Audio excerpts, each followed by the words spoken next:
በስመ አብ ወወልድ ወመንፈስ ቅዱስ አሐዱ አምላክ አሜን። በመላው ዓለም የምትገኙ እግዚአብሔር አምላክ የሚወዳችሁ አበው ካህናት፣ አኀው ዲያቆናት፣ የቤተ ክርስቲያን ጌጦች ከዋክብት ምእመናን፣ አባቶቼ፣ እናቶቼ፣ ወንድሞቼና እህቶቼ፣ ሕፃናት ወደኔ ተመጡ ዘንድ አትከልክሏቸው ብሎ ጌታ የወደዳችሁ ሕፃናት ሁላችሁ እንዲሁም ከዚህ ገጽ ከዚህ ምስል ትምህርት እናገኝበታለን ብላችሁ የምትከታተሉ በጠቅላላ የአብ ጸጋ ይደርብን፣ የወልድ ቸርነት አይለየን፣ የመንፈስ ቅዱስ ኅብረት አንድነት ከሁላችን ጋር ይሁን። የድንግል ማርያም አማላጅነት፣ የመላእክት ጥበቃ፣ የነቢያት፣ የሐዋርያት፣ የጻድቃን፣ የሰማዕታት፣ የደጋግ አባቶቻችንና የደጋግ እናቶቻችን በረከታቸው በሁላችን ይደር። ባላችሁበት ሰላምታዬ ይድረሳችሁ። እንደምን አላችሁ? እኔ እግዚአብሔር ይመስገን ልዑል የተመሰገነ ይሁን ደህና ነኝ። ዛሬ ባለፈው በተከታታይ ስንማር እንደነበረውና እንደነገርኳችሁ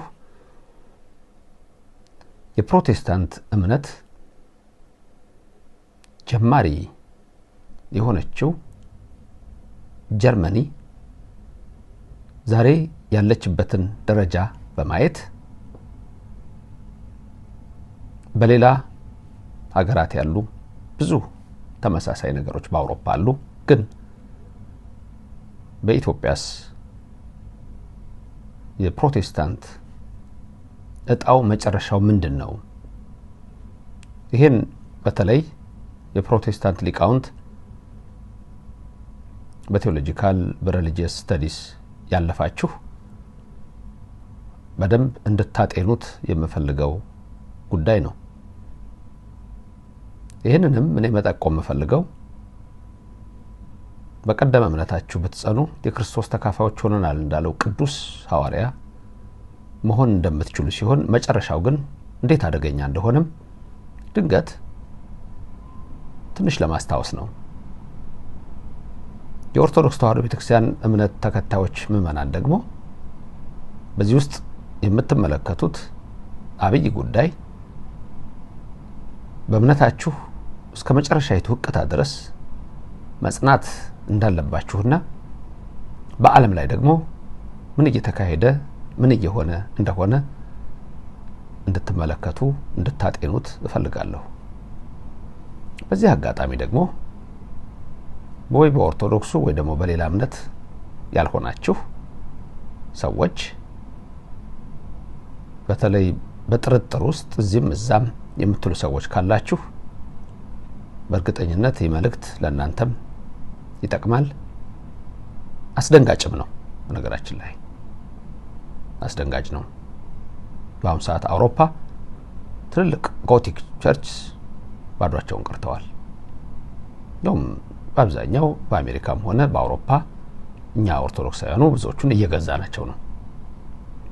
እንደውም ኢትዮጵያ ብዙ ጊዜ ይባል የነበረ አንድ ነገር ኦርቶዶክሱ ይስሩት ቤተክርስቲያኑ ነገኛ እንወርሰዋለን የሚሉ አልሞከሩም አይደለም አልሆነላቸውም እንጂ አልጣሩም አይደለም አልተሳካላቸውም እንጂ የኦርቶዶክስ ተዋሕዶ ቤተክርስቲያን እንደኛ እንደ ደካሞቹ እንደ ካህናት ሳይሆን በእግዚአብሔር ኃይል ተጠብቃለች። ጉዳት ከዚህ በፊት አልደረሰባትም አይደለም። በዮዲት ጉዲት፣ በአመድ ግራኝ፣ በካቶሊክ በአፄ ሶስኒዮስ ዛሬም እንደዚሁ በአክራሪ እስላሞችና እምነታቸው ሌላ በሆነ ካንገት ላይ ማተብ በማስበጠስ በእፍኝ የገብስ ዱቄት ትውልዱን ለማስኮብለል ያልጣሩ የሉም አይደለም። በዚህ ሁሉ ውስጥ ግን ጸንታ በመቆሟና ዛሬ ያለነው የኦርቶዶክስ ተዋሕዶ የርቲት ሃይማኖት ተከታይ ልጆቿ እግዚአብሔርን በማምለክ ዛሬም በአባቶች መንገድ ዛሬም በነቢያትና በሐዋርያት መሰረት ላይ ታንጻችኋል እንደሚለው ቅዱስ ጳውሎስ በኤፌሶን ምዕራፍ 2 ቁጥር 20 ላይ እንደተናገረው በዛ በክርስቶስ መሰረት ላይ ታንጸን ያለንን የመጽሐፍ ቅዱስ ሥርዓት ዛሬ በእኛ ዘንድ እንደተጠበቀ ነው። ስለዚህ ዛሬ ምሳሌ በማድረግ የጀርመኒን የእምነት ጉዞ የሪሊጂየስ ዲኖሚኔሽንስ ክፍልፋዮችን ዛሬ ባለችው የአውሮፓዋ ታላቋ የኢኮኖሚ ሀገር ጀርመኒ የነ ማርቲን ሉተር ሀገር ጀርመኒ የፕሮቴስታንቱ እምነት የተጀመረባት የሪፎርሜሽን ሙቭመንት የተነሳባት ሀገር መጨረሻዋ ምን ሆነ? ይህን ስናይ ዛሬስ ቅድም እንዳልኩት የፕሮቴስታንት እምነት በተለምዶ ጴንጤ የምንለው የሚባለው እነሱም ራሳቸውን የሚሉት የጴንጤቆስጤ ራሱን የቻለ አንድ ዲኖሚኔሽን ነው። በአጠቃላይ በሪፎርሜሽን ሙቭመንት በተሐድሶ እንቅስቃሴ ውስጥ በፕሮቴስታንቱ ዓለም ያለው ሰው ዛሬ ባይሆን ልጆቼ ምን ላይ ይደርሳሉ ብሎ እንዲያስብ ይሄን ትንሽ ንቃተ ህሊናን የሚፈጥር ነገር ነው ብዬ አስባለሁ። ካያችሁት አጤናችሁት ከሆነ ሰየው፣ ካላጤናችሁት ግን አውሮፓ ባዶውን የቀረበትን በእምነት ጉዳይና ወደ ክደት የነጎደበትን እሳቤ እንመለከታለን። በመጀመሪያ ኃያሉ አምላክ እግዚአብሔር የነቢያት የሐዋርያት የሊቃውንትን ምስጢር ገልጾላቸው ጉባኤያቸው እንደባረከ የኛንም ምስጢሩን ገልጾ ይባርክልን። በሐዋርያት ላይ የወረደው ቅዱስ መንፈስ በእኔም በባሪያው በእናንተም ላይ ይውረድ። የእመቤታችንን ምልጃ በሐዋርያቱ መካከል የነበረችቱ አይለየን፣ አይራቀን።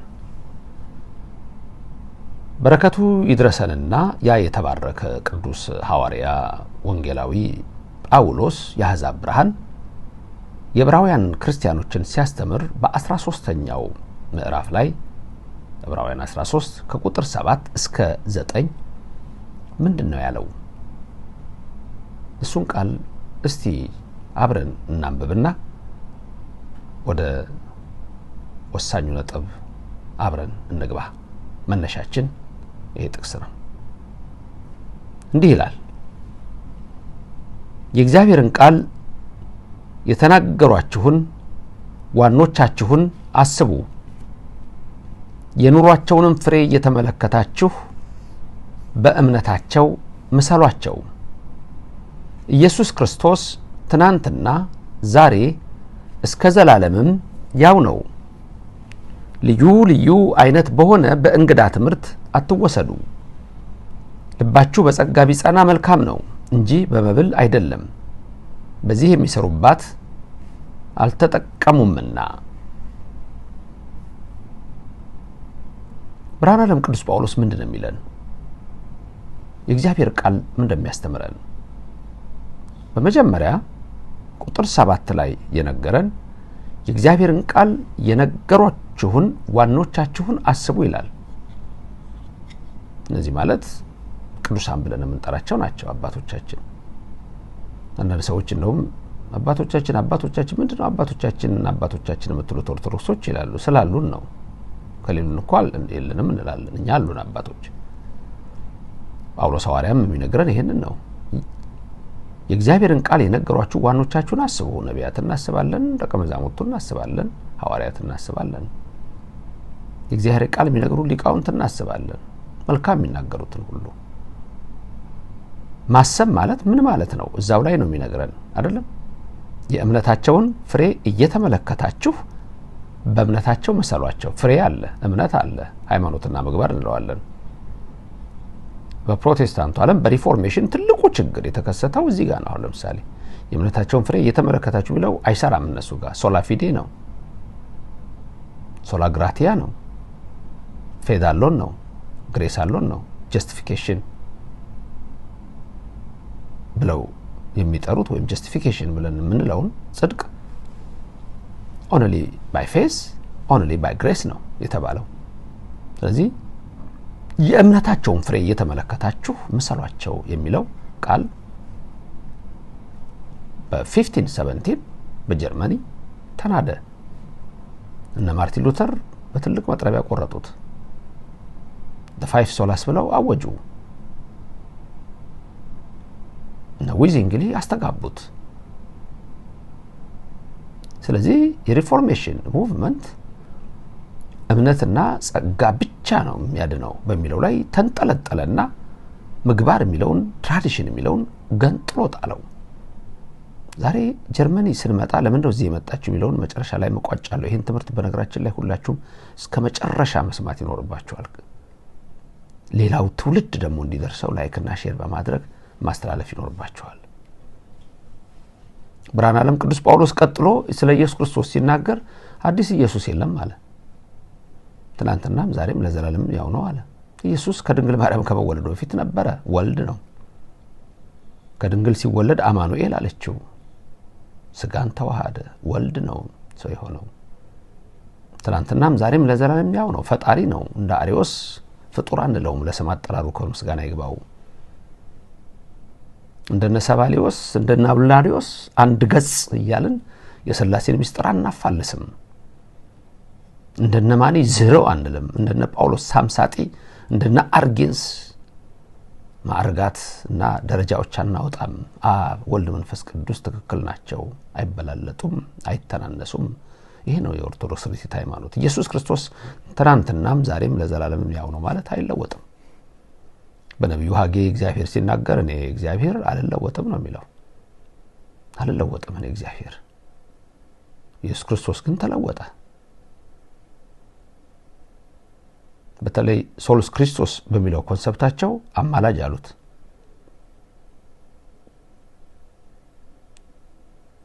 ከዛ ክብር ለእግዚአብሔር ብቻ በሚለው ኢየሱስ ክርስቶስ እግዚአብሔር እንዳልሆነ አወጁ። ይሄ በጀርመኒ ነው። ሲጎተት የመጣው የክደትና የምንፍቅና ትምህርት በ1517 ፈነዳ በጀርመኒ። አብዛኞቹ ሰዎች ከካቶሊክ እምነት እየወጡ ወደዚህ ወደ ሪፎርሜሽን ሙቭመንት ተቀላቀሉ። ከድጡ ወደ ማጡ ይላሉ አበው። እንደዛ ነው የሆነው በጀርመኒ። ከዛ ቀጥሎ ጳውሎስ ሐዋርያ በጣም አደገኛ ነገር ይናገራል ለብዙዎቹ ክርስቲያኖች ተጠነቀቁት ዘንድ። ምንድነው ያለው?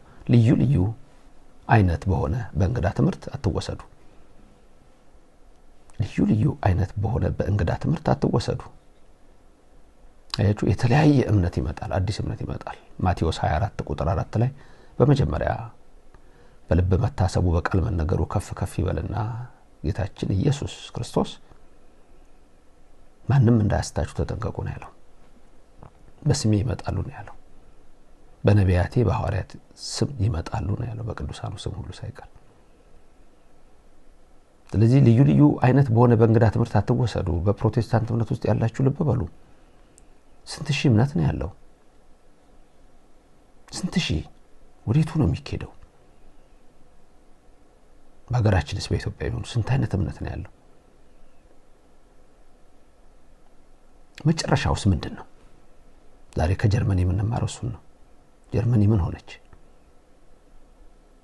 ጀርመኒ ብቻ አለችም፣ ሌሎች የአውሮፓ ሀገሮችስ ምን እየሆኑ ነው?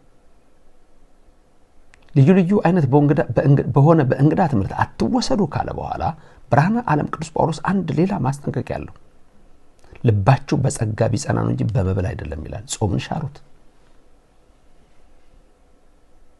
ጌታ አምላክ መድኃኒት ኢየሱስ ክርስቶስ በወንጌሉ ማቴዎስ 6 ላይ ስለ ጾም፣ ስለ ምጽዋት፣ ስለ ጸሎት የሚያስተምረውን ትምህርት አስተውሉ። በፕሮቴስታንቱ ዓለም ግን ጾም ተቆርጠው ተጣሉ። መጨረሻው ምንድነው የሚሆነው? እንደዚህ ከሆነ መሰረት የለም ማለት ነው። ምን ላይ ነው የሚቆመው? የተንጠለጠለ ነገር ይሆናል ማለት ነው። በጀርመኒ የሆነው ይሄ ነው። በአውሮፓ የሆነው ይሄ ነው። በሌሎችም ሀገሮች የሆነው ይሄ ነው። እኛም ሀገር የሚመጣው ይሄ ነው ማለት ነው። ተንጠልጥሏል። ስር የለውም፣ አልሰደደም። የቅዱሳንን ስም እንኳን በምልጃ እንዳይጠራ በጸሎት እንዳይጠራ 1517 እንዳልኳችሁ ተወሰነ። የአምላክ እናት እግዚአብሔር የወደዳት ማደሪያዬ ትሆን ዘንድ ብሎ የመረጣት ድንግል ማርያምም ተጠላች። ስሟም እንዳይጠራ ተወሰነ። ዛሬ ድረስ የድንግል ማርያም ስምን ሲነሳ የሚጠሉ ሰዎች አሉ። ከዛ ጉዞ ወዴት ሊሆን ነው?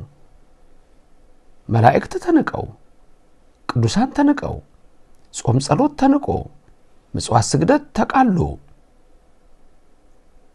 የአባቶች ገድል ተንቆ፣ የአባቶችን ፍሬ ተመልከቱ የተባለውን የገድላቸውን ሕይወት አንቋሾ ድንግል ማርያምን ክዶ አረ ይገርማል። ኢየሱስን አምላክ አይደለም አማላጅ ነው በሚለው የጸና የተንጠለጠለ ነገር መጨረሻው ወዴት ነው? የተንጠለጠለ ቀጭን የሆነች ነገር ከያዘችው አንድ ቀን መውደቁ አይቀርም።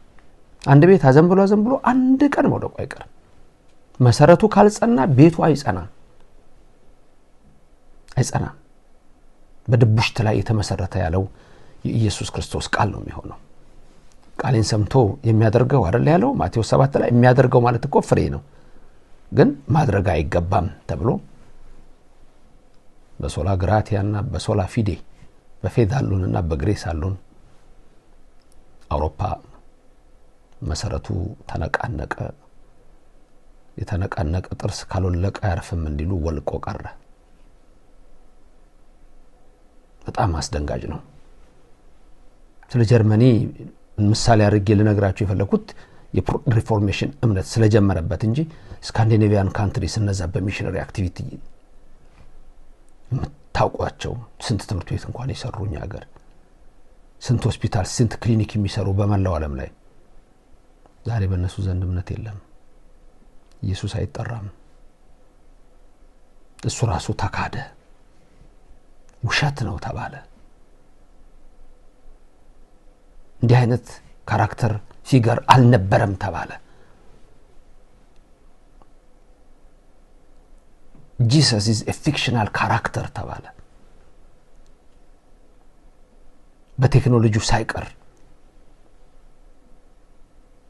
ኢየሱስ ክርስቶስ ትናንትና ዛሬም ለዘላለም ያው ነው።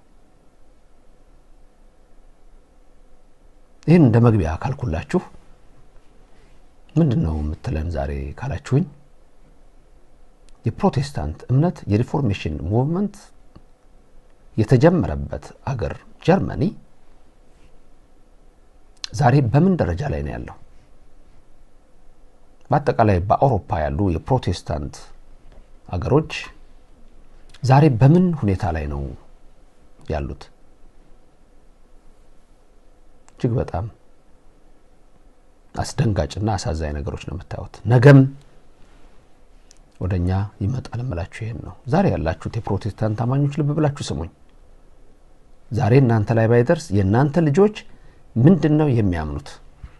ማንን ነው የሚከተሉት? እናንተ ጀርመኒን ተከተላችኋል ወይም እናንተ የውጭውን ዓለም ተከተላችኋል። ስለዚህ ልጆቻችሁ ደግሞ ከናንተ አብልጠው ይከተላሉ። ሲከተሉ ግን ማንን ነው የሚያገኙት? ሊያሳስባችሁ ይገባል። ሊያስጨንቃችሁ ይገባል። እንዲሁ ዝም ብለው አንዳንዶቹ ኦርቶዶክስን ከመጥላት አኳያ እንዲሁ ዝም ብላችሁ ግርኝት ብላችሁ ከምትጠፉ አይናችሁን መግለጥ ያስፈልጋል። እርግጥ ጊዜው 8ኛው ሺህ ነው። እሱ ሳይገባኝ ቀርቶ አይደለም። እግዚአብሔር ደግሞ የወደደው ሰው ይወጣል። እንደ ሎጥ ከሳት ይወጣል። ከነደደ እሳት ማውጣት ይችላል። እንኳን ከክደት እንኳን ከምንፍቅና እግዚአብሔር ታላቅ አምላክ ነው። ስለዚህ ዛሬ ይህ ትምህርት ለብዙዎቻችሁ መመለስ ምክንያት ይሆናል ብዬ አስባለሁ። በተለይ እንዲህ የምትጠራጠሩ የምትዋለሉ ሰዎችና በጣም ደግሞ በዘንዶ አፍ የረከሱ የሰዎች በስና ብዙዎችን ስለሚሸት ትውልዱ እንዲሁ በዋይታ ብቻ የሚኖር ስለሚመስለው በኦርቶዶክስ ውስጥ ሆኖ ዝም ብሎ ዋዛ ፈዛዛ ጫጫታ ጨዋታ ንትርክ በእግዚአብሔር ቃል ላይ መነታረክ ስራው ያደረገ ትውልድ ሊያስብበት ይገባል። ቤተክርስቲያን ሳይሄድ ሳያስቀድስ ሳይቆርብ ስርዓቱን ሳይጠብቅ የሚኖር ትውልድ አፍርተናል እኛም ዘንድ። ስለዚህ ለሁሉም ትምህርት ይሆናል መጨረሻው ምንድነው የሚሆነው የሚለው። እስቲ በመጀመሪያ ከዚህ በመቀጠል የሪሊጂየስ ዲኖሚኔሽንስ ኢን ጀርመኒ ያለውን ላሳያችሁ። በፐርሰንት ያለውን የፖፑሌሽኑን ዲሞግራፊውን በሪሊጂየስ ሁኔታ በሃይማኖቱ ጀርመኒ ምን ትመስላለች ዛሬ? በመጀመሪያው ጀርመኒ የፕሮቴስታንት እምነት የሪፎርሜሽን ሙቭመንት የጀመረባት ሀገር ናት። የመጀመሪያው ሀገር ነች። 95 ቴሲሱን ማርቲን ሉተር ጽፎ የለጠፈባት ሀገር እሷ ነች። መነሻዋ እሷ ነች። ስለዚህ ዛሬ ሪሊጂየስ ግሩፑ የትኛው ነው ያለው? ስንት አይነት ፖፑሌሽኑ በፐርሰንት ስንት ነው? ምንድነውስ አላማው የሚለውን እሱን ቀጥሎ ያሳያችሁ። ተመልከቱ። አሁን እሱ ላይ እንደምታዩት religious denominations in Germany ይሄኛው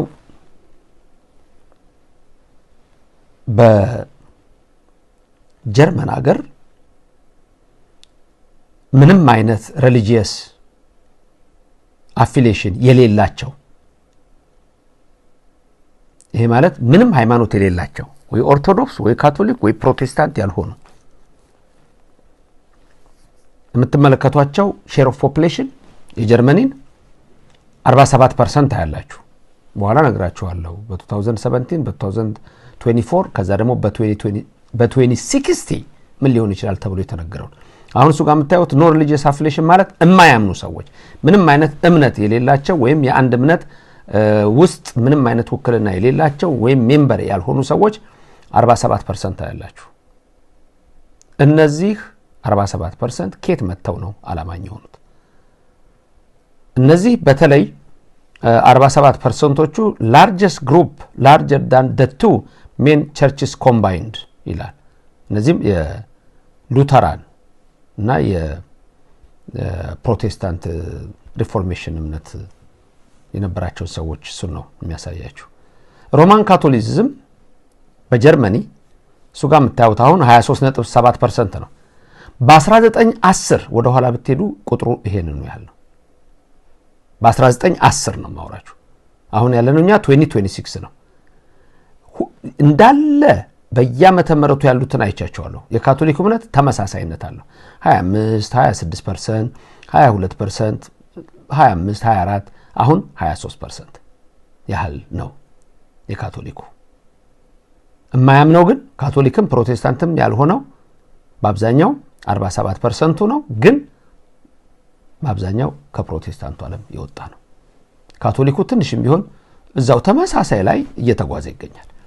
አሁን ያለው ፕሮቴስታንት እምነት የሁሉም አይነት የፕሮቴስታንት እምነት እሱ ጋር የምትመለከቱት የሁሉም አይነት ፕሮቴስታንት ቸርች 21.5% ነው ሬጂስተርድ ሜምበር የሆኑት ናቸው። እነዚህ አሁን ሬጂስተርድ ሜምበር ተመዝግበው ያሉት ከጀርመኒ ፖፑሌሽን 21% ናቸው። ሙስሊም ወደ 3.9% አለ። አዘር ሪሊጂንስ የሚለው 4.1% አለ። እነዚህ ደግሞ ኦርቶዶክስ፣ ክርስቲያን፣ እንደገና ደግሞ ፍሪ ቸርች የሚባሉ አሉ፣ ነፃ ቸርቾች የሚባሉ እንደፈለጋቸው፣ አይሁዶች አሉ፣ ቡዲስት፣ ሂንዱ እና የተለያዩ እምነቶች ናቸው። እነዚህ አሁን በአብዛኛው እሱ ጋር የምታዩት 47% ኖ ሪሊጂየስ አፊሊዬሽን የሚለው እሱ ጋር ያያችሁት 47%ቱ ምንድነው? ምንም አይነት እምነት የለውም። አሁን ልብ በሉ የባሱ ሀገሮች እኮ አሉ ከጀርመኒ። አሁን ጀርመኒን የወሰድኩላችሁ ምንድነው ቅድም ስጀምር እንደነገርኳችሁ የፕሮቴስታንት እምነት መነሻ ነች። የሪፎርሜሽን ሙቭመንት ኢመርጅ ያደረገው ጀርመኒ ላይ ነው። አሁን ግን እንደምትመለከቱት 47% አሁን እንደውም ያኛው ነው ወደ 49% ደርሷል። ምንም የማያምን አብዛኛው ደግሞ ይሄ ፐርሰንት ከየት ነው የወጣው? ከፕሮቴስታንቱ ነው የወጣው። የመጨረሻ ከዚህ በፊትም ብያቸዋለሁ፣ የፕሮቴስታንት መጨረሻ እጣ ወዴት ነው የሚሄደው? አንዳንዶች ግራ ገብቷቸዋል። አንዳንዱ የስበት ሕግ ይላል፣ ወደ ሎው ኦፍ አትራክሽን ይሄዳል፣ ይሳባል። ውጭ ሀገር ድረስ በጣም ነው የሚስቧቸው። የኒው ኤጅ ሙቭመንት ስቧቸዋል፣ ለውጧቸዋል። ናት ሪሊጂየስ ስፒሪቹዋል ነው የሚሉት። የጻፍኩትን መጽሐፍ በደንብ ሰው ቢያነበው ደስ ይለኛል። ባለፈው የተጻፈው መጽሐፍ በደንብ እዛ ላይ ማየት ይችላላችሁ። በጃፋር ማከፋፈያ ታገኙታላችሁ ኢትዮጵያ ውስጥ ያላችሁ ሰዎች። እና እዛ ውስጥ የምታዩዋቸው ነገሮች አሉ። በአብዛኛው እነዛን እምነቶች የጀመሩ ሰዎች ፓስተሮች፣ የአንድ ሪሊጂየስ ሊደር የነበሩ፣ እነዛም ደግሞ በአብዛኛው በፕሮቴስታንቱ ዓለም የነበሩ ሰዎች ናቸው። እና መጨረሻው ወዴት ነው እያላችሁ ማሰብ ያስፈልጋል። ዛሬ ዝም ብሎ አዳራሽ ተሰብስቦ በመጮህ ወይም ደግሞ እንደዚህ በማለት ወይም ጊዜን እየተጠቀሙ በኦርቶዶክስ ላይ አንደበትን አንስቶ ለማፍረስ መነሳት፣ በእርዳታ በተለያየ መንገድ ያልመጣችሁበት መንገድ የለም።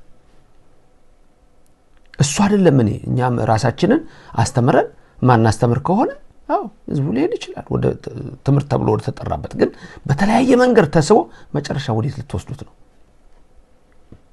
እንዴት ነው ይሄ ዕውርን ዕውር ቢመራው ተያይዞ ገደል ነው የሚለው ቃል እንዴት ነው የምታዩት? ስለዚህ ለምንድን ነው ጀርመኒ እንደዚህ ልትሆን የቻለችው? እንዴት ነው 49% ወደ አለማመን የሄደው?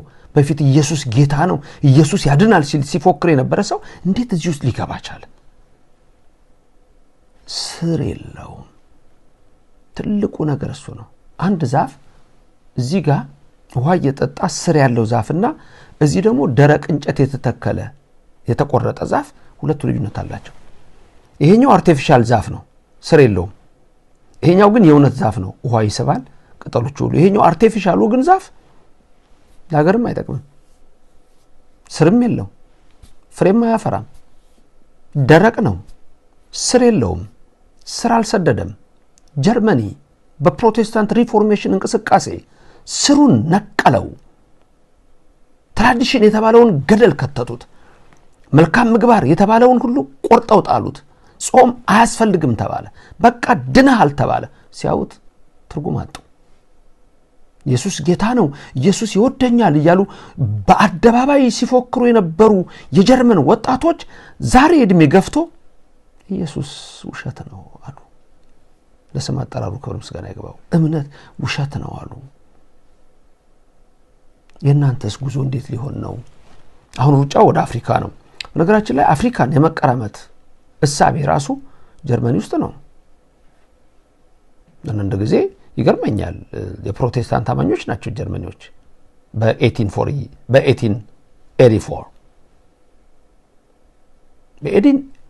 በ1884 በአውሮፓ አቆጣጠር በርሊን ላይ ኮንፈረንስ አድርገው አፍሪካን ዲሂዩማናይዝድ ለማድረግ ሰው አይደለም፣ ኢቮሉሽንን አልጨረስክም፣ እኛ ልናሰለጥን መጣን፣ ብርሃን ልናበራል መጣን፣ ኢየሱስን ተቀበል የሚለው በአብዛኛው የጀመረው በኮሎናይዜሽን ነው።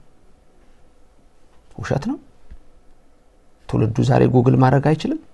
በኦርቶዶክስም ያላችሁ፣ በፕሮቴስታንት እምነት ያላችሁ፣ በካቶሊክ እምነት ያላችሁ ማየት አትችሉም። 1884 1885 በርሊን ኮንፈረንስ ኮሎናይዜሽን፣ አኔክሴሽን፣ ኮንከር ማድረግ፣ መከፋፈል፣ ዲቫይድ ማድረግ፣ ማጣላት እነሱ አይደሉም። ኢትዮጵያ ውስጥ ገብተው ምንድነው ያደረጉት? በ17th ሴንቸሪ የካቶሊክ እምነት ተከታዮች፣ ጣሊያን፣ ሌሎችስ ኢትዮጵያዊ ሰይፍ እየሰራ በሰይፍ እንኳን ስለሚዋጋ በመሃል ነዙበት። ይሄን የሚሰራው ቡዳ ነው፣ ይሄን የሚሰራው ቀጥቃጭ ነው፣ ይሄን የሚሰራው እንዲህ ነው የሚለውን አስወሩ እና እየፈጠሩ እንዲከፋፈል ጦር ሰይፍ እንዳይሰራ ያደረጉት ነበር። እነዚህ ፕሮቴስታንት ናቸው እንግዲህ፣ እነዚህ ካቶሊኮች ናቸው እንግዲህ። የት ጋ ነው ጽድቁ? አፍሪካን ባሪያ ለማድረግ የመጣ የፕሮቴስታንት መስራች አገር ጀርመኒ፣ ከ8ቱ ሀገሮች ዋናው ጀርመኒ። የት ነው የፕሮቴስታንት እምነቱ አፍሪካን ባሪያ ለማድረግ ሲመጣ? መጠየቅ ያስፈልጋል መመርመር ያስፈልጋል ዛሬ ግን ይኸው ግማሽ ፖፑሌሽኑ ፕሮቴስታንት የነበረው ትውልድ በአብዛኛው ነው ፕሮቴስታንት የነበረ ነው አብዛኛው ኢየሱስ የለም ሃይማኖት ውሸት ነው እግዚአብሔር የለም እንዲሁ በራሴ መንፈሳዊ ሆኜ መኖር እችላለሁ የሚሉ ትውልዶች አፈራ ስለ እምነት ነው የማወራው እንዲህ ነው የሆነው በእምነት ዙሪያ ሴኛውን ቻርት ላሳያችሁ ደግሞ የኛው ግራፍ ተመልከቱት የኛው ስለ religious affiliation in Germany ከቀድሞ ጋር ተመሳሳይ ግን በ2024 ያለው ነው አሁን እሱ ላይ መታወት ክቡ የእያንዳንዱን ክፍልፋይ የያዘ ነው ይሄ በጎን በኩል ታውታላችሁ ከየት እንደወሰድኩ ጉግል አድርጋችሁ ማየት ትችላላችሁ የሚገኝ ነው ኤፕሪል 2 2025 ላይ ያለ ይወጣለ ለማንኛውም የ2024ን religious affiliation ነው የሚያሳይ religious affiliation ማለት ወደ አንዱ እምነት የትኛው ጋር ነው የሚገባው ወዴቱ ነው የሚጠጋው የተለያየ ቡድን አለና ያንን ነው የሚያሳየው ያ ማለት affiliation ስንል ካቶሊክ ኦርቶዶክስ ፕሮቴስታንት ሌላም እያልን መጣለን እሱ ላይ እንደምትመለከቱት ጽሁፉ በደንብ ከታያችሁ ይሄንን በአሁኑ ሰዓት በ24 ያለው ጥናት ኖ ሪሊጅን ማለት እምነት የሌለው 49.5% ነው በአሁኑ ሰዓት 50% ነው ማለት ነው እንዳለ ከታች የምታዩት ሰማያዊው 49.5% ኖ ሪሊጅን እምነት የለው ጀርመኒ ነው ይሄ ግሪኑ የምታዩት እና ኦሬንጅ የምታዩት አለ የፕሮቴስታንት ሀገር የነበረው ካቶሊኩ ቁጥሩ አንሷል ካቶሊኮችም አሉ እርግጥ ኦሬንጁ የምታዩት ብርቱካናማው ቀለም 25.1% የምትመለከቱት የካቶሊሲዝም የካቶሊክ እምነት ተከታዮች ናቸው አረንጓዴውን ደግሞ ተመልከቱት አረንጓዴውን ስትመለከቱ እሱ ደግሞ የማንን እምነት ነው የሚያሳያችሁ የፕሮቴስታንቱን እምነት ነው ስንት ነው እሱ የምታዩት 22.8% ነው እነዚህን አጠቃላይ ስተዋቸው ወደ 97.4% ይመጣሉ እምነት የሌለው 49.5 ነው ካቶሊኩ 25.1% ነው አረንጓዴው ላይ ግሪኑ ላይ የምታዩት 22.8% የፕሮቴስታንቲዝም ነው ከዛ ቀጥሎ የምታዩቸው ክፍልፋዮች አሉ 1.6 ትንሽ እንደ በርገንዲ ከለር ሆና ቀላብላ የምታዩታለች እሱ የኢስተርን ኦርቶዶክስ ነው የኦርቶዶክስ ቤተክርስቲያን ናቸው እነዛ ከዛች ደግሞ የምታዩት 1.1% አለች እሷ ደግሞ 1.1% የምትመለከቷት አዘር ክርስቲያንስ የሚል ነው ይሄኛው ያወጣነው አሁን ሌሎቹን እምነቶች ሳይሆን የእስልምናውን የቡዲዝሙን የጁዳይዝሙን አይደለም እዚህ ጋር ያወጣውላችሁ ቀደም እሱም በዝርዝር አስቀምጬላችሁ በዚህኛው ላይ የምትመለከቱት ግን ክርስቲያን ነኝ የሚልና አላምንም የሚለውን ነው የምትመለከቱት ስለዚህ የነዚህ ቁጥር በአጠቃላይ እንደምትመለከቱት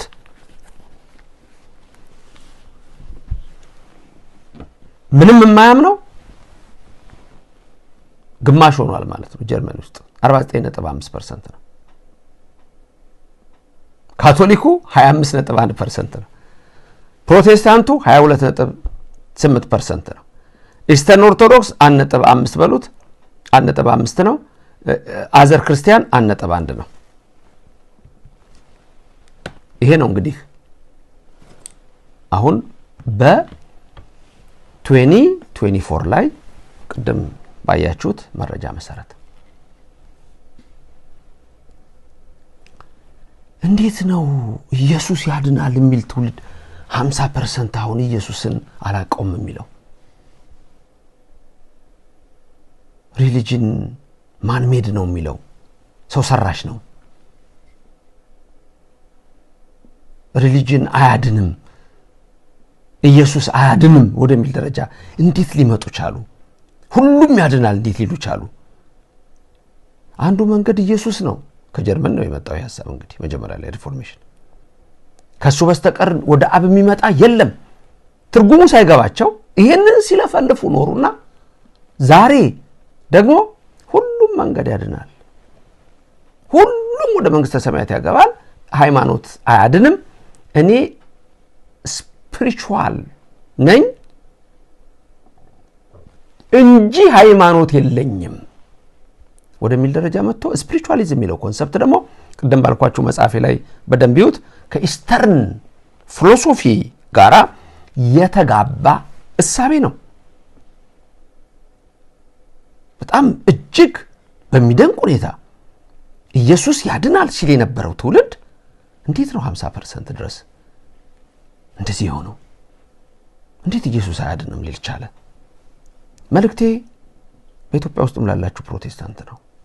ዛሬ እናንተ እሺ ብያለሁ፣ ልጆቻችሁስ እንዴት ነው የሚሆኑት ሚለው እንድታስቡበት ፈልጋለሁ። ኦርቶዶክሳውያን ደግሞ ዝም ብሎ ወይ ትኩስ አይደለህ ወይ ቀዝቃዛ አይደለህ ለብ ብለሃልና ካፌ ልተፋ ነው ብሎ ኢየሱስ የዛተብህ ትውልድ፣ ቃሉ የዛተብህ ትውልድ ምን እንደምታስቡት? ትምህርቱን በቀና ልቡና ይዩት። መሰጣችሁን መረጃዎች ይዩ። እንዲሁ ዝም ብሎ አትስሙት በሚል አይደለም እንዴ፣ እንደዛ በሚል አይሆንም። ስሙት። ከዛ የሰጠዋችሁ መረጃ ትክክል ካልሆነ ደግሞ እናንተ ነገሩን። ጀርመኒ በዚህ ሰዓት ምን ያህል እምነት ይዛ እንዳለች አጠቃላይ ፕሮቴስታንት ሀገሮች በምን ደረጃ እንዳሉ በነገራችን ላይ እያንዳንዱን ሀገሮች እያነሳው በሳምንት እንደዚህ አይነት ገለጻዎች ይሰጣቸዋል። አንዱ መረጃ ሪሊጅንስ ኢን ጀርመኒ በራሳቸው በጀርመኖቹ የተጻፈውን ምን አይነት ሐሳብ እንዳለ ቀጥሎ ላሳያችሁና ወደ ትምህርት ማጠቃለያ ልምጣ። ምንድነው የሚሉት እስቲ ራሳቸው እዩት። አሁን በዚህ በመታወት መረጃ መሰረት የሚነግረን ነገር ምንድነው ካላችሁ በጀርመኒ ሰዎች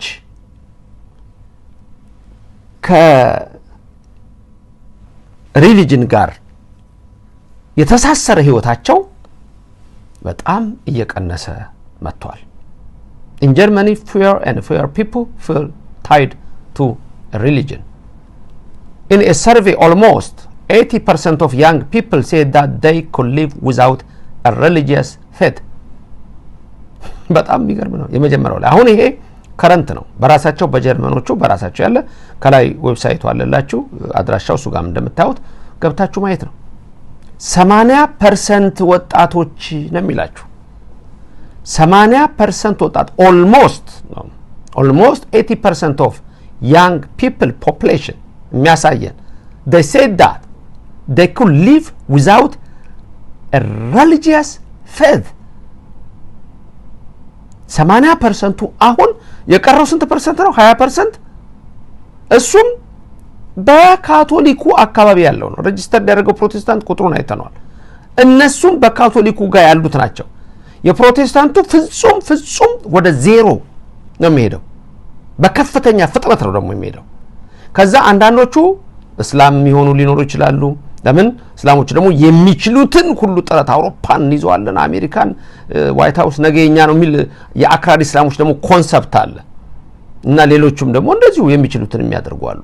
ስለዚህ አሁን እዚህ ጋር የምትመለከቱት ወደ 80% የሚጠጋው የጀርመኒ ወጣት ከሃይማኖት ውጪ መኖር ይችላልሁ፣ ለሃይማኖቴ ክርስቶስ ኢየሱስ አያስፈልገኝም፣ ኢየሱስ አዳኝ ነው፣ ኢየሱስ መድኃኒት ነው የሚለው አያስፈልገኝም ብሏል። ይሄን እንግዲህ የጀመሩት ሰዎች ናቸው። ዛሬ አሁን እኛ ጋር የሚያስተጋቡት ይሄን ነው፣ የነሱን ሐሳብ ነው። ነገ የናንተስ መጨረሻ ምንድነው? ቀጥሎ የምትመለከቱት በ2017 ጥናት በተደረገው መሰረት ጀርመን ውስጥ ከሁለት ሰዎች አንድ የሆነ የሜጀር ክርስቲያን ቸርች ተከታይ ነው ይላል። ወይ ካቶሊክ ነው፣ ወይ ፕሮቴስታንት ነው፣ ወይ ኢስተርን ኦርቶዶክስ ነው። ያንን በመጀመሪያ ባየነው እንትን ውስጥ አይተነዋል፣ ቻርት ውስጥ አይተነዋል። ስለዚህ ይሄ ቁጥር ግን በ2017 እንደዚህ የሆነው ቁጥር እነሱ ነው ሰፋ አድርገው ወስደው 2060 ላይ በ2060 ከሶስት ሰው አንድ ሰው ብቻ ይገኛል እኔ የዚህ እምነት ተከታይ ነኝ የሚል ከሶስት ሰው አንድ ሰው ብቻ ይገኛል። ሶስት ሰዎች ቢኖሩ ሁለቱ እምነት የለም አያድንም፣ ኢየሱስ ጌታ ነው፣ የምን ኢየሱስ ነው የሚሉ ናቸው። እነሱ ግን በዚህ ዘመናቸው ይሄን የሚሉት አባቶቻቸው መሰረቱን ንደው ስላስቀመጧቸው ወዴት ይሄዱ? በቃ የተናደ ነው። በድቡሽት ላይ ነው የተሰራው። ሁለት አይነት ቤት አለ እኮ ያለው ጌታ ኦርቶዶክስንና የሌላውን እምነት እኮ ነው። በጠንካራ አለት በክርስቶስ አምላክነት ላይ አልተሰራም። ለዚህ ነው ቀጥሎ ያለው ሶስተኛው ነጥብ እሱ ጋር የምታዩት ደግሞ አሁን ባለው ሁኔታ according to a study ይሄ ደግሞ የተጠናው በፍራይበርግ ዩኒቨርሲቲ ነው የተጠናው። የፍራይበርግ ዩኒቨርሲቲ ያጠናው አለ። በፍራይበርግ ዩኒቨርሲቲ ጥናት መሰረት around 36% of the population of Germany are already unaffiliated with any religion. እሱ ጋር ምን እንደምታዩት በፍራይበርግ ዩኒቨርሲቲ ጥናት መሰረት 36% የጀርመን ህዝብ አናፍሌትድ ማለት ምንም አይነት የእምነት ግንኙነት የለውም። ምንም አይነት የእምነት ግንኙነት የለውም። እንግዲህ ምን ታስባላችሁ? በመጀመሪያ ኦርቶዶክሳውያን ምንድነው የተሰማችሁ? አሁን ይሄን ትምህርት ስትማሩ ምን ተሰማችሁ? የፕሮቴስታንት መነሻ የተጀመረ የት ነው? ፕሮቴስታንት ጀርመን ውስጥ ነው። የተሐድሶ እንቅስቃሴ የተጀመረ የት ነው? ጀርመን ውስጥ ነው። ሪፎርሜሽን ሙቭመንት በአሁን ሰዓት ጀርመን 50% አያምኑም። የካቶሊኮቹ ነምበር ከ1900 ጀምሮ እስከ 2026 ዩት ተመሳሳይነት ያለው ነው። 22%፣ 23%፣ 25%። የፕሮቴስታንቱ ግን እንዴት አድርጎ ዲክላይን እንዳደረገ እንዴት አድርጎ እንደቀነሰ 50% ኢየሱስ ውሸት ነው የሚል ትውልድ ተነስቷል። አያምኑም። ይሄ እንዴት ሊሆን ቻለ? ሲጀምር ነገርኳችሁ። የቅዱስ ጳውሎስን ጥቅስ ዕብራውያን 13 ከቁጥር 7 እስከ 9 አይተነዋል። የነገረን እሱ ምንድነው? የእግዚአብሔር ቃል የነገሯችሁን ዋኖቻችሁን አስቡ፣ የእምነታቸውን ፍሬ የተመለከታችሁ በእምነታቸው መሰሏቸው። እሱ የለም፣ ተደመሰሰ። ጀርመኒ እሱን አጠፋች በ1517። ዛሬ ወደዚህ እምነት መጣች። ቀጥሎ ኢየሱስ ክርስቶስ ትናንትናና ዛሬ ለዘላለም ያው ነው አለ። ኢየሱስ አማላጅ ነው ብለው ድርቅ አሉ፣ አምላክነቱን ካዱ። አሁን እየደወጡ አምላክ ነው የሚል ነገር መጣ፣ ግን ከአብ ያነሰ አድርገው ይቆጥሩት ነበር። መሰረቱ ተናደ። ሶሉስ ክርስቶስ ሌላ ሐሳብ የለውም፣ አማላጅ ነው። ይሄ ነው። አሁን እኮ አንዳንዶቹ ኢትዮጵያ ውስጥ ካላችሁ ሳታውቁት የኦርቶዶክስ ትምህርት ተጋብቶባቸዋል። አሁን ስታስተምሩ አንዳንዶቹ ሳታውቁት የኦርቶዶክስ ትምህርት ተጋብቶባቸዋል። አንዳንዶችም ደግሞ ከኦርቶዶክስ ቤተክርስቲያን ስለወጣችሁ ይዛችሁ ሄዳችሁት ነገር አለች። ያቺን ትንሽ አውል የምትለው ግን ኦርቶዶክስ ነው። በጣም ነው የምትጠሉት። እኛ እኮ አትጥሉን ነው። ሌላው ግን እንዴት ነው? ምን ልትሆኑ ነው? ከድንግል ተጣልተ ምን ልትሆን ነው? ከሚካኤል ተኳርፈ ምን ልትሆን ነው? አምላክ የሆነውን ኢየሱስን አማላጅ ብለ ፍርድ ሰዓት እሱ ሊፈርድ በፍርድ ወንበር ሲቀመጥ የት ልትገባ ነው? ይሄው እምነቱ የተመሰረተባቸው ሀገሮች ታውት እኮ ስር የለውም፣ መሰረት የለውም። ቤቱ ዘመመ፣ ነፋስ ነፈሰ፣ ጎርፍ ጎረፈ፣ ያን ቤት ወጀቡ መጣው፣ ወደቀ፣ አወዳደቁም የከፋ ሆነ ያለው የማቴዎስ 7:21 ቃል አልደረሰምን? ጌታዊ ጌታዊ የሚለኝ ሁሉ መንግስተ ሰማያት አይገባም ብሎ የተናገረው እኮ በቃል ብቻ አይሰራም ነው። እሱ ተናደ፣ ኢየሱስ ክርስቶስ ተካደ። ቀጥሎ ሐዋርያው የነገረን ልዩ ልዩ በሆነ አይነት በሆነ በእንግዳ ትምህርት አትወሰዱ አለ። ተወሰደ ትውልዱ። ልባችሁ በጸጋ ቢጸና እንጂ በመብል በሆድ አይደለም አለ። ጾም ተሻረ፣ ጸሎት ተሻረ፣ ስግደት ቀረ። ስለዚህ የዓለማችን ሁኔታ ይሄንን ይመስላል። የዛሬው ዳሰሳ የእምነት ዳሰሳ ሲሆን ይልቁንም የፕሮቴስታንት እምነት የጀመረባት ጀርመኒ ዛሬ በምን መልክ ነው ያለችው? በፕሮቴስታንት እምነቷ ጸንታ በተሐድሶ እንቅስቃሴዋ በርትታ ነው ወይ ካልን አይደለም።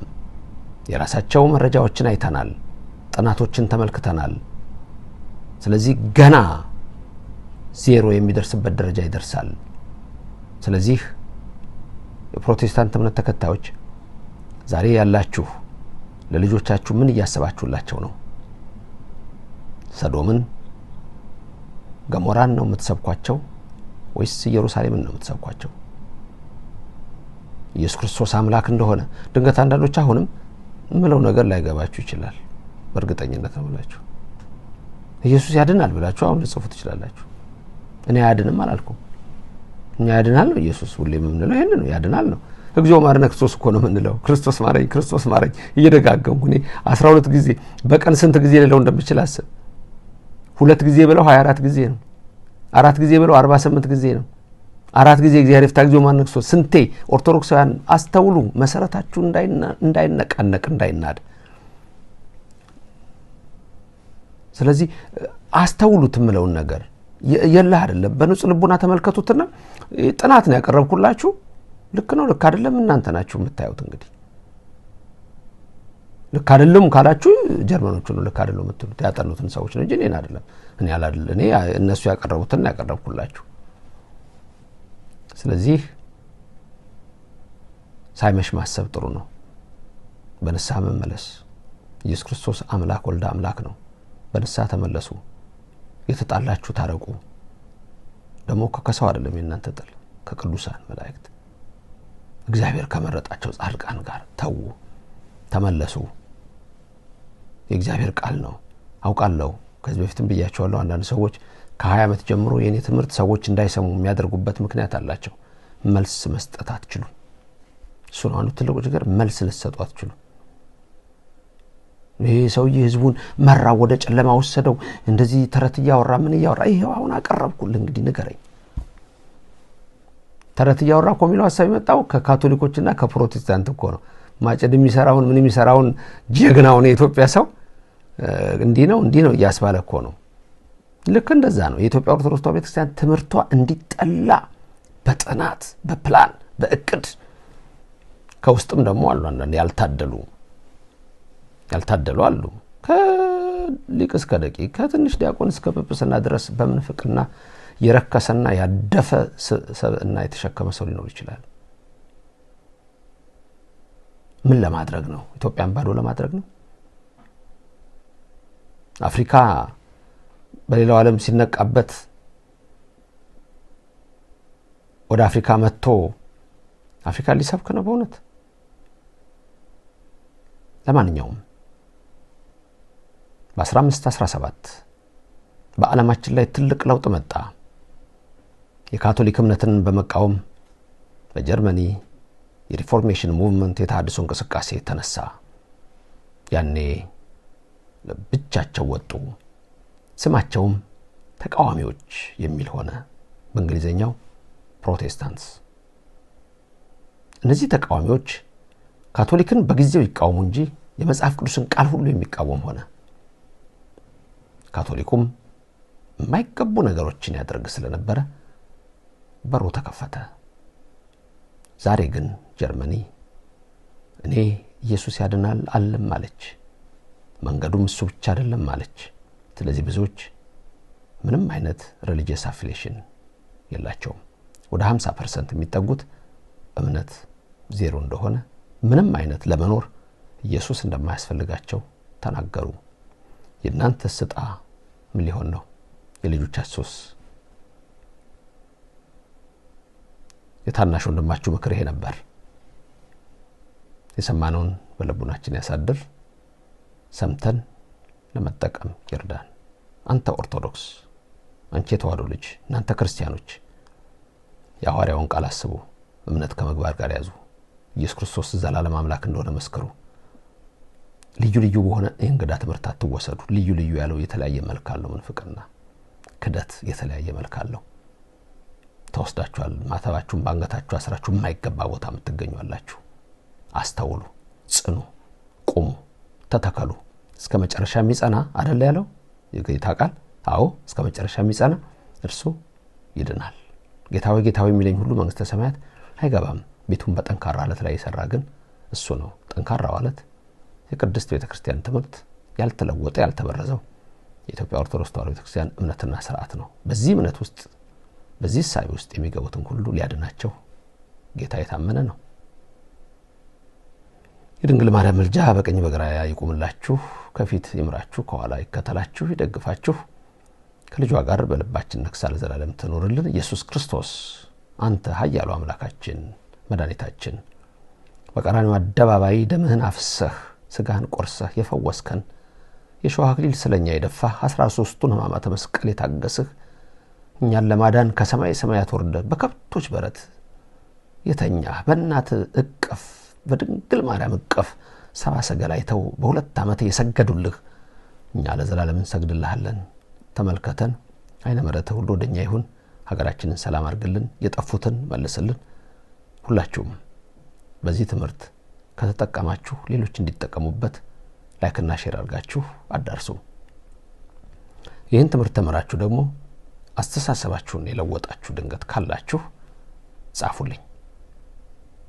በደንብ ስሙት፣ አስተውሉት። አዲስ ከሆናችሁ በተከታታይ የሚሰጠውን ትምህርቶች ለመከታተል ሰብስክራይብ አድርጋችሁ የእግዚአብሔር ጉባኤ አባላት ሁኑ። በዚህ የሰው ቤተሰብ አትሆኑም፣ የእግዚአብሔር ቤተሰብ ነው። በቃልም ደግሞ ለሌሎች የምትመሰክሩ ሰዎች፣ በቃላችሁ የምትናገሩ እግዚአብሔር በሰማያት በአባቱ ፊት እሱ ኢየሱስ ይመስክርላችሁ። ዳግም ሲመጣ በቀኙ ከሚቆሙት ቅዱሳን ይደምረን፣ መላውን ዓለም ሰላም ያድርግልን። በነገው ዕለት ደግሞ በሚኖረው ትምህርት እንገናኛለን። በነገራችን ላይ የአምስቱ ኦሪት ጥያቄዎች ተሰናድተው በቀጣይ መቼ እንደሆነ ፈተናው ነግራችኋለሁ። ወደ ኋላ ሄዳችሁ መስማት ካለባችሁ ስሙ። 50 ጥያቄዎች ይቀርባሉ። እሱን ነግራችኋለሁ ነገ። በተረፈ አነሳስቶ ላስጀምረን አስጀምሮ ላስፈጸመን ኃያል አምላክ ክብርና ምስጋና ይድረሰው። ልዑል እግዚአብሔር ይባርካችሁ፣ ፊቱንም ያብራላችሁ። የእግዚአብሔር ሰላም ከሁላችሁ ጋር ይሁን። ሰላም ሁኑልኝ። እግዚአብሔር ሁላችንን ይጠብቃል። አሜን።